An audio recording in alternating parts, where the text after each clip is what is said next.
I never thought my life would be derailed by a strip of concrete that was 3 inches too wide, but that's exactly how this nightmare began.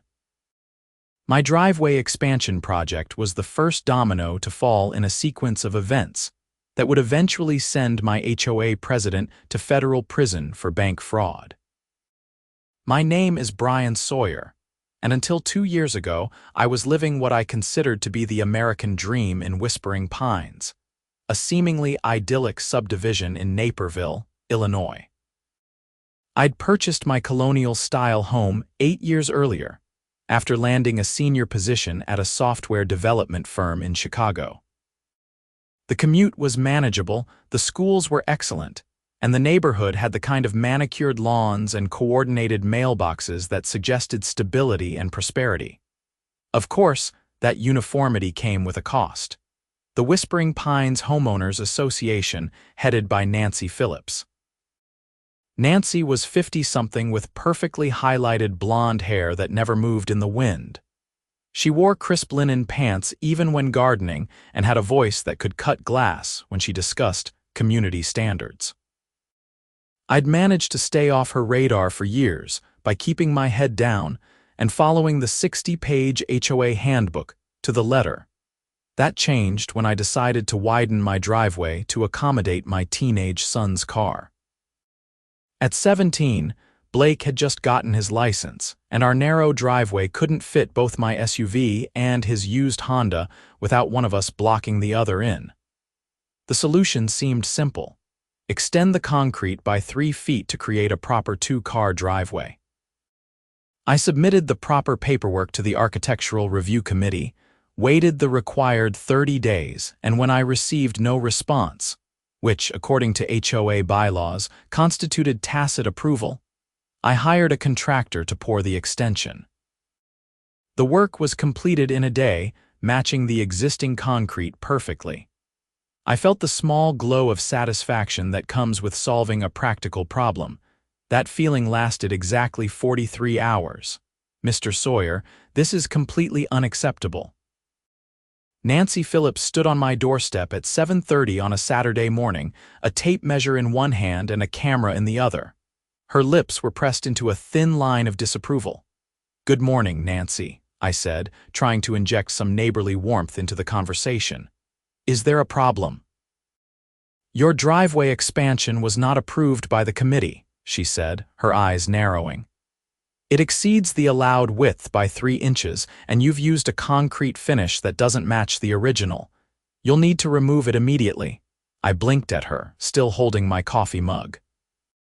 "I submitted the paperwork over a month ago, and the concrete is an exact match, same contractor who did the original driveway when the houses were built. The committee rejected your application yesterday. You should be receiving the official notification in the mail on Monday. As for the concrete, it's clearly not the same aggregate mix, too much quartz. Too much quartz." I looked down at my driveway. It looked identical to the original section. "Nancy, I followed the process. No response after 30 days means automatic approval, according to Section 8.3 of the bylaws." She smiled tightly. The committee was granted an extension due to the high volume of requests this month. This was communicated at the last HOA meeting, which you did not attend. And so began a 6-month battle over 3 inches of concrete. Nancy issued fines that started at $50 per day and quickly escalated to $200. Letters appeared in my mailbox with increasing frequency, each more threatening than the last. My neighbors began avoiding eye contact with me at the community mailbox, as though my driveway indiscretion might be contagious. I appealed the fines, citing the bylaws. I attended HOA meetings where Nancy would recognize every raised hand except mine. I even hired a lawyer who specialized in HOA disputes. But the board, led by Nancy, refused to budge. By month 4, the fines had accumulated to over $15,000, and Nancy was threatening to put a lien on my house. I was beginning to consider the unthinkable jackhammering up a perfectly good driveway expansion when I received an unexpected visitor. Trevor Michaels lived 3 doors down and served as the HOA treasurer. He was a quiet man who kept his yard immaculate and his opinions to himself. We'd exchanged pleasantries over the years, but nothing more. "Brian, can I speak with you privately?" he asked when I opened the door. His usual composure seemed shaken, his voice lowered as though he feared being overheard. I invited him in, and we sat at my kitchen table. Trevor declined coffee, then spent a full minute staring at his hands before speaking. "There's something not right with the HOA finances," he finally said. "And I think your driveway situation might be connected to it." I leaned forward. "What do you mean?" "Nancy has been pushing hard on enforcement lately, not just with you. The fines collected in the last 6 months exceed what we usually see in 2 years. But the weird thing is, the money isn't all making it to the HOA accounts." "You think she's embezzling?" I asked, stunned. Trevor shook his head. "It's more complicated. We've taken out a sizable loan recently, supposedly for the new community center project, but the architectural plans haven't even been finalized, and the loan funds have already been partially dispersed." "How sizable are we talking?" $200,000, I whistled. "That's a lot for plans that aren't finalized." "Exactly, and here's where it gets concerning. I was reviewing the loan documents and your signature is on them as a co-guarantor." The room seemed to tilt slightly. "My signature? That's impossible." "I never signed anything." Trevor pulled a folded document from his jacket pocket and placed it on the table. There, at the bottom of the page, was what appeared to be my signature next to Nancy's. It was a reasonable facsimile, close enough to fool a bank employee who didn't know my handwriting, but definitely not mine. "This is forgery," I said, my voice barely above a whisper. "I thought it might be." Nancy pushed the loan through quickly, said it was time-sensitive for the contractor's schedule. She claimed you had agreed to co-sign since you work in project management and could oversee the construction phase. My mind was reeling. "Trevor, I never agreed to any of this." "I haven't even heard about a loan until right now." Trevor nodded grimly. "I figured as much, and there's more. The bank statements show withdrawals that don't align with any approved community projects, large sums being transferred to accounts I can't trace." "We need to go to the police," I said. "It's not that simple. As treasurer, I could be implicated if I don't report this properly, and the HOA board. Nancy has them wrapped around her finger. They'll say I'm overreacting or misinterpreting the numbers." I stared at the forged signature, anger rising in my chest. "She's been hounding me about a 3-inch driveway expansion while committing bank fraud with my name. This ends now." That night, I couldn't sleep. I paced my living room until dawn, researching bank fraud laws and HOA governance regulations. By morning, I had a plan. I called in sick to work and drove to First National Bank of Naperville, where Trevor had told me the loan was processed. The bank manager, a woman named Melissa Grant, was initially hesitant to discuss the loan with me. But when I explained that my signature had been forged as a co-guarantor, her professional demeanor gave way to concern. "Mr. Sawyer, these are serious allegations. We have strict verification procedures for all loan documents." "I understand that, Miss Grant. But I can prove this isn't my signature. I was in Seattle on business the day this document was supposedly signed. I have flight records, hotel receipts, and even time-stamped photos from a conference I was attending." She frowned, typing something into her computer. "According to our records, you appeared in person to sign these documents." "That's impossible. I was 3,000 miles away." After some back and forth, Melissa agreed to pull the security footage from the day the loan was signed. While we waited for the IT department to retrieve the video, I showed her examples of my actual signature from my driver's license, passport, and several notarized documents I had brought with me. An hour later, we were looking at grainy footage of the bank's lobby from 3 months earlier. Nancy Phillips was clearly visible at the loan officer's desk, accompanied by a man who was definitely not me. The man, whose face was partially obscured by a baseball cap, signed documents where the loan officer pointed. "That's not me," I said unnecessarily. I'm 3 inches taller, and I've never owned a Chicago Cubs hat in my life. Melissa's expression had hardened. Mr. Sawyer, I believe we need to involve our fraud department and possibly law enforcement. By that afternoon, I was sitting in the office of Detective Marcus Riley at the Naperville Police Department, recounting everything I had learned. Detective Riley, a no-nonsense officer with 20 years on the force, took detailed notes and asked pointed questions about Nancy, the HOA, and the mysterious man who had impersonated me at the bank. "We'll need to investigate this thoroughly," he said. "Bank fraud is a federal offense, especially with sums this large. Have you confronted Miss Phillips about this?" "No," I replied. "After seeing the forged signature, I thought it best to go to the bank and then to you." "Good call. If she's willing to commit forgery, there's no telling how she might react if confronted. For now, don't tip your hand. Act normally around her while we build our case." That proved to be one of the hardest things I've ever done. For the next 2 weeks, I continued to receive violation notices about my driveway. Nancy even had the audacity to stop by my house again, this time threatening legal action if I didn't remove the non-conforming hardscape element within 7 days. I nodded and promised to address the situation, all while knowing that she had committed a crime that could send her to prison for years. It took every ounce of self-control not to confront her then and there. Meanwhile, Detective Riley and the FBI, who had joined the investigation due to the nature of the crime, were piecing together a disturbing pattern. Nancy Phillips, it turned out, had a history of financial irregularities.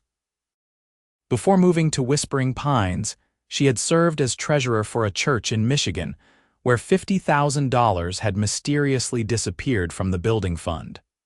No charges were filed, but she had left town shortly after questions were raised. More damning was what they found when they began tracking the $200,000 loan money. Only about $40,000 had gone toward legitimate community center planning. The rest had been funneled through a series of shell companies that all led back to a luxury condo in Palm Beach, Florida, and a yacht docked in nearby Boca Raton, both owned by entities connected to Nancy. The man who had impersonated me was identified as Gregory Wilson, Nancy's brother-in-law, who had a record of petty fraud and identity theft in 3 states. He had apparently been promised a cut of the money for his role in the scheme. 18 days after my visit to Detective Riley, I was having breakfast when I heard a commotion outside. Through my kitchen window, I watched as 2 unmarked cars and a police cruiser pulled up in front of Nancy's house. Detective Riley and several FBI agents approached her door, and minutes later, Nancy emerged in handcuffs, still dressed in what appeared to be silk pajamas, her expression a mixture of shock and indignation. The arrest sent shockwaves through Whispering Pines. An emergency HOA meeting was called, and over 100 residents packed into the community clubhouse to hear Trevor Michaels explain what had happened. He laid out the evidence of Nancy's fraud, including her forging my signature and embezzling not just the loan money, but also years of HOA dues and fines. The community center fund that we've all been contributing to for the past 3 years, Trevor said grimly. It contains less than $5,000. Nancy has been siphoning money from it steadily, along with other HOA accounts. The room erupted in angry shouts and questions. Many residents like me had been on the receiving end of Nancy's enforcement crusades and excessive fines. Others had blindly supported her, believing her claims that strict rule enforcement was necessary to maintain property values.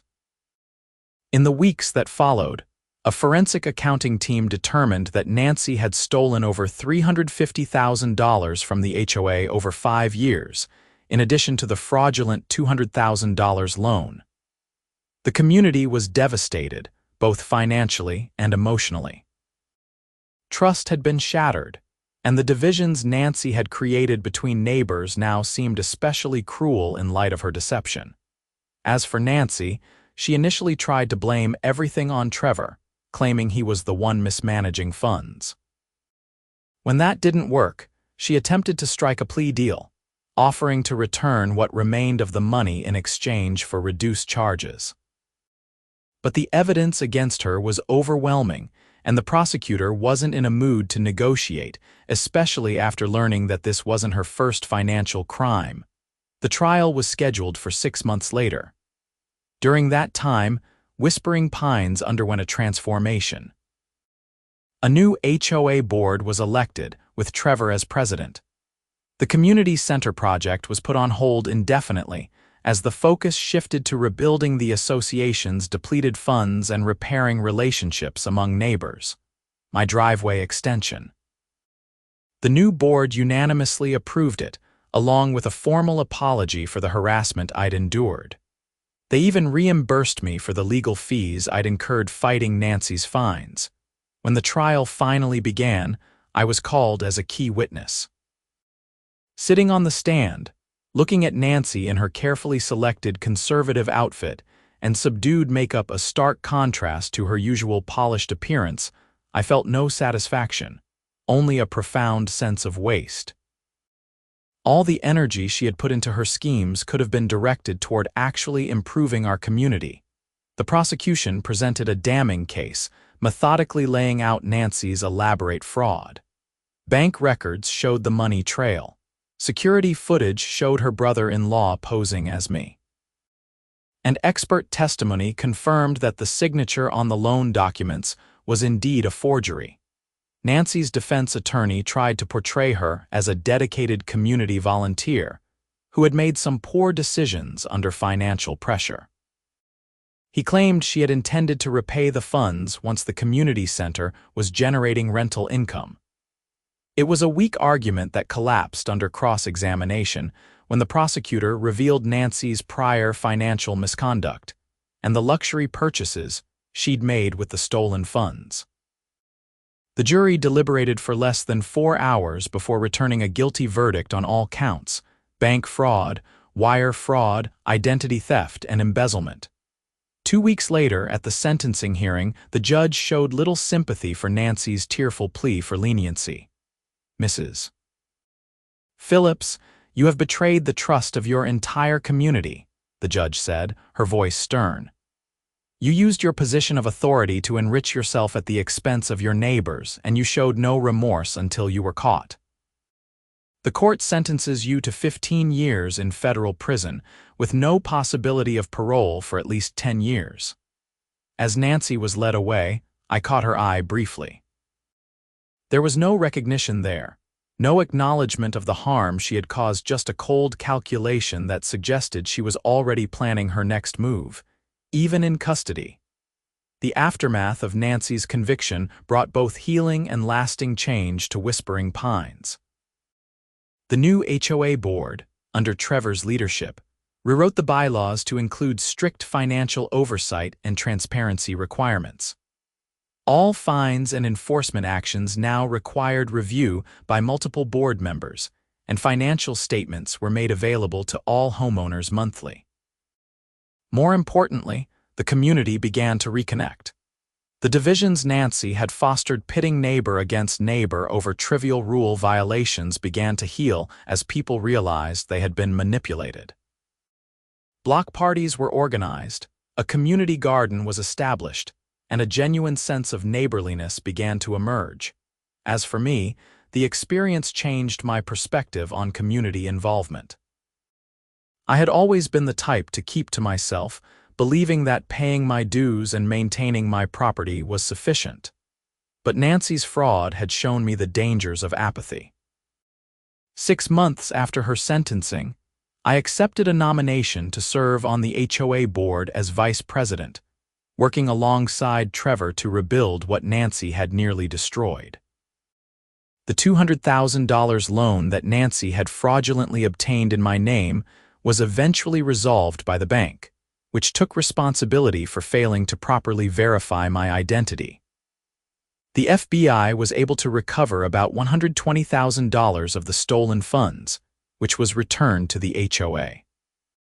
The rest had been spent on Nancy's lavish lifestyle or hidden in accounts that investigators couldn't trace. 3 years have passed since Nancy Phillips was led away in handcuffs. Whispering Pines has largely recovered from her betrayal, though her name is still mentioned occasionally as a cautionary tale. The Community Center project has been revived, this time with genuine input from residents and transparent financial management. Last month, I received a letter from the federal correctional institution where Nancy is serving her sentence. For a moment, I considered throwing it away unopened. What could she possibly have to say that I would want to hear? But curiosity got the better of me. The letter was short and surprisingly direct. Nancy acknowledged her crimes and apologized for involving me in her scheme. She claimed that prison had given her time to reflect on the harm she had caused. Part of me wanted to believe her, but the careful wording of the letter suggested it might be part of a rehabilitation program or parole consideration process rather than genuine remorse. I showed the letter to Trevor when we met to discuss HOA business. "You think she's really sorry?" I asked. Trevor considered this for a moment. "People can change," he said finally. "But with Nancy, I'd need to see actions, not just words." I nodded, tucking the letter away. "I'm not sure I'll ever fully understand why she did it. The risk seemed so much greater than the reward." "For people like Nancy, it's never about the money, not really," Trevor said. "It's about control, about feeling superior. The HOA gave her power and she became addicted to it. The fraud was just an extension of that." His words made sense. Nancy had wielded the HOA rulebook like a weapon, using it to assert her authority over the neighborhood. The financial fraud was simply another avenue for control over resources, over people's lives. This realization has made me particularly vigilant in my role on the board. We've worked hard to ensure that the HOA exists to serve the community, not to police it unnecessarily. Rules are enforced with flexibility and common sense, and the focus has shifted to enhancing quality of life rather than maintaining a rigid aesthetic standard. The changes have been overwhelmingly positive. Property values in Whispering Pines have actually increased faster than similar neighborhoods in the area, contradicting Nancy's insistence that only draconian enforcement could protect our investments. More importantly, there's a sense of community that wasn't there before, neighbors helping neighbors, looking out for each other rather than reporting each other for violations. Last weekend, we held the grand opening of our new community center, a modest but functional building that came in under budget and was paid for with properly managed HOA funds. As I watched families gather for the celebration, I couldn't help but think about how different things might have been if Nancy had channeled her energy into building up the community rather than exploiting it. The irony of it all still strikes me sometimes. Nancy's crusade against my 3-inch driveway expansion led directly to the unraveling of her elaborate fraud. If she had simply approved my request, or even compromised on a solution, I might never have become the focus of her enforcement campaign. Trevor might not have noticed the discrepancies in the finances. The forgery might have gone undiscovered. In a strange way, those 3 inches of concrete saved our community from even greater losses. It's a reminder of how the smallest things can sometimes trigger the most significant changes. As I cut the ribbon at the community center opening, surrounded by neighbors who had become friends, I felt a sense of closure. Nancy Phillips would be in prison for many more years, paying for her crimes. Meanwhile, Whispering Pines was thriving under a new kind of leadership, one based on transparency, collaboration, and genuine care for the community. My son Blake, now in college, came home for the community center opening. As we walked back to our house afterward, he gestured toward our driveway, the once controversial expansion now just an unremarkable part of our property. "You know, Dad," he said with a grin, "all this started because of 3 extra inches of concrete." I laughed, throwing an arm around his shoulders. Sometimes the biggest changes come from the smallest beginnings. That night, sitting on my porch and looking out at the peaceful street, I reflected on the journey of the past few years. The HOA that had once been a source of stress and conflict had transformed into something positive, a genuine force for community building. And while I would never be grateful for what Nancy did, I was proud of how we had all responded to it, turning a betrayal into an opportunity for growth and connection. The next morning, I received an email from the FBI agent who had worked on Nancy's case. Gregory Wilson, Nancy's brother-in-law who had impersonated me at the bank, had been arrested in Florida attempting a similar fraud scheme. He was facing his own prison sentence now, his loyalty to Nancy having apparently expired when the money ran out. The news provided another piece of closure, another chapter ending in the story that had consumed so much of my life. I forwarded the email to Trevor, who responded with a simple message. Justice has a long memory, indeed it does, and so do communities. Whispering Pines would never forget Nancy Phillips and her betrayal, but we had refused to let it define us. Instead, we had used it as a catalyst for positive change, transforming an HOA that divided us into one that brought us together. 6 months after the community center opening, we held our annual HOA meeting to elect board members and discuss upcoming projects. The attendance was higher than it had ever been during Nancy's reign, with over 70% of homeowners participating. People who had once avoided these meetings now came ready with ideas and volunteers for community initiatives. During the open forum, an elderly resident who had lived in Whispering Pines since its founding stood to speak. "I've seen this community change over the years," he said, his voice wavering slightly with age. "Some changes were good, some not so good, but what you folks have done since the Phillips situation is nothing short of remarkable. You've reminded us all what a homeowners association should really be about, not petty rules and power trips, but neighbors looking out for each other and working together." His words were met with applause, and I felt a surge of pride for what we had accomplished. The meeting continued with discussions about a new playground, improvements to the walking trails, and a proposed emergency fund to help homeowners facing unexpected hardships, all ideas that would have been dismissed as unnecessary expenses under Nancy's leadership. After the meeting, as people lingered to chat over coffee and cookies, I found myself in conversation with Deanne Foster, who lived across the street from Nancy's now sold home.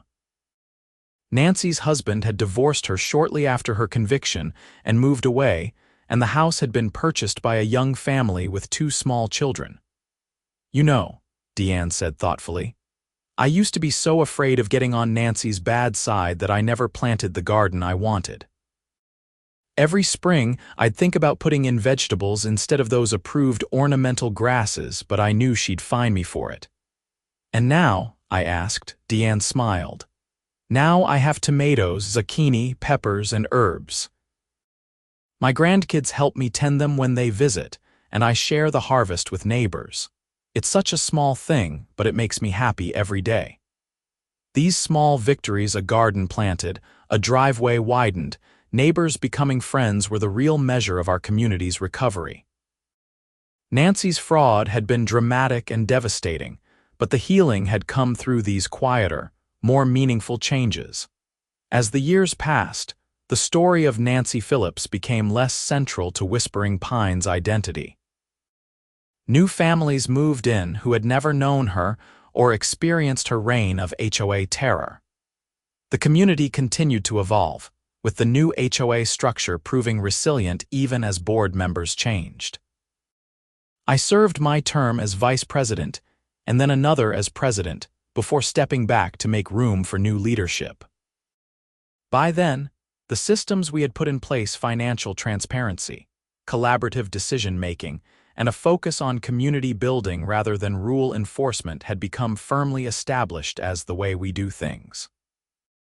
5 years after Nancy's arrest, I received notice that she was up for her first parole hearing. The prosecutor contacted me, along with Trevor and several other key witnesses, to ask if we would submit statements regarding her potential release. It was a difficult decision. Part of me believed in redemption and second chances. Another part remembered the calculated way Nancy had targeted me, forged my signature, and nearly ruined me financially.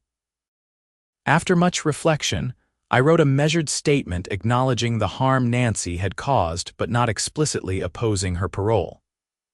I emphasized the importance of her demonstrating genuine remorse and making restitution where possible. The parole board ultimately denied her request, citing her lack of full accountability for her actions and the significant financial harm she had caused. She would remain in prison for at least another 2 years before being eligible to apply again. When I shared this news with Trevor over lunch, he seemed relieved. "I'm not proud of feeling this way," he admitted, "but I'm not ready to see her back in the community. Not yet." I understood his sentiment. The wounds Nancy had inflicted were deep, not just financially but emotionally. She had betrayed the trust of an entire community, used her position to enrich herself, and shown little concern for those she hurt along the way. Forgiveness might come eventually, but it couldn't be rushed. 7 years after Nancy's conviction, Whispering Pines held a community-wide celebration for its 30th anniversary. The event included a carnival in the park, a potluck dinner, and a ceremony honoring longtime residents. As part of the festivities, a time capsule that had been buried during the development's grand opening was unearthed and opened.